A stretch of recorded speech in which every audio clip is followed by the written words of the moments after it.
Sa pagdinig ng Senado, ginit ng iba't ibang opisyal na legal at naaayon sa proseso ang pag-aresto at pagdala kay dating Pangulong Rodrigo Duterte sa The Hague, Netherlands. Pero para sa anak ng dating Pangulo na si Vice President Sara Duterte, illegal ang anyay warrantless arrest sa kanyang ama at ginawa lang anya para gibain ang oposisyon. May unang balita si Ian Cruz. This was patently an illegal arrest. Nanindigan si Vice President Sara Duterte sa pagharap niya online sa pagdinig ng Senate Committee on Foreign Relations. Wala na raw jurisdiksyon ng International Criminal Court sa Pilipinas dahil epektibo na noong 2019 ang withdrawal ng Pilipinas sa ICC. At dahil walang warrant mula sa korte sa Pilipinas, warrantless arrest ang nangyari sa kanyang amang si dating Pangulong Rodrigo Duterte noong March 11 sa Villamor Air Base. Di rin daw nasunod ang Article 59 ng Rome Statute na dapat dinala muna sa competent court ang ama matapos maaresto. Pero giit ng Justice Department, legal at nasa proseso ang pag-aresto sa dating Pangulo. The IHL is the domestic law that we followed in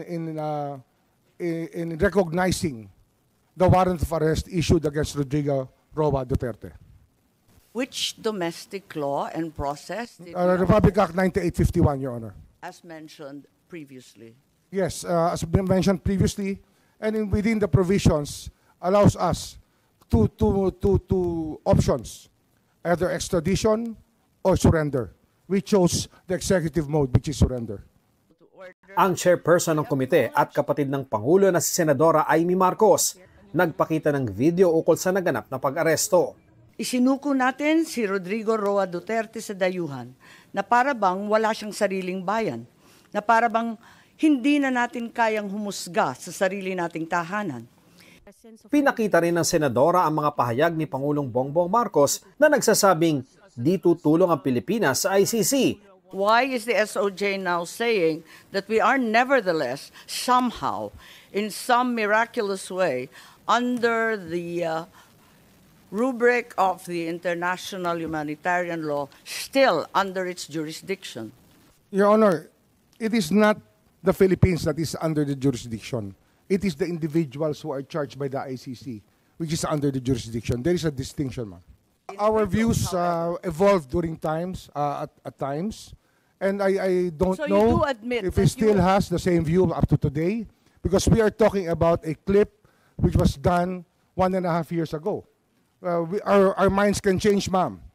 Lumabas din sa pagdinig na hindi red notice, kundi diffusion request ang ipinadala ng Interpol sa Pilipinas at natanggap ng Philippine Center on Transnational Crime. Nakasad doon ang hiling na arestuhin si Duterte. Pinadala raw ang request matapos ang prior consultation sa gobyerno ng Pilipinas na pumayag na sumunod sa International Warrant of Arrest.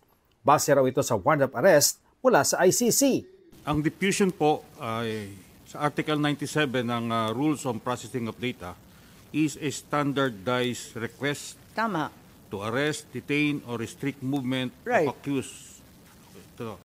Tama, pero hindi Tama pa po. hindi pa siya verified, hindi pa siya naimbestiga at hindi pa nailalagay bilang opisyal. Wala pang task force, Tama wala po yan, pang tama po. compliance review. Pero hindi po ibig sabihin noon na wala siyang value. Itinanggi rin ni National Security Advisor Eduardo Año na kasama siya sa core group na nagplano ng pag-aresto. My role was limited to the mandate of my office to assess that the situation does not escalate into a national security concern. The implementation of the ICC warrant is beyond my mandate and I had no part in it. May I also state for the record that I am not aware of any core group, nor am I a member of such group that allegedly planned and prepared for the arrest of former President Duterte. The Department of National Defense and the Armed Forces of the Philippines has no law enforcement mandate. Our sole mandate is to give support to the Philippine National Police when it is asked for. There was no planning, ma'am. Anong in-effort ng group ma'am, kapag hindi let plano? me- I think that we're intruding into executive privilege already, ma'am. Kinwestiyon din sa pagdinig kung paano ipinatupad ni CIDG Chief Police Major General Nicolas Torre III ang arrest warrant ng ICC. Sabi ni Senador Jingo Estrada, tila nagbalik sa kanya ang karanasan noong ikulong sila ng kanyang amang si dating Pangulong Joseph Estrada. Sabi ng mga pulis, kalad ka rin na yan mga yan pag ayaw sumama. Parang nag-flashback sa akin yung ginawa ng mga kapulisan ng araw sa amin. At ang sabi mo, hihilahin ko yan. I made good of it, sir. Sabi ko, sir, hihilain ko yan. And I went back to AS Medialdea, handcuff him. Tinanong din ni Estrada kung bakit pinagbawalan ng bise na makita ang ama sa Villamor Air Base.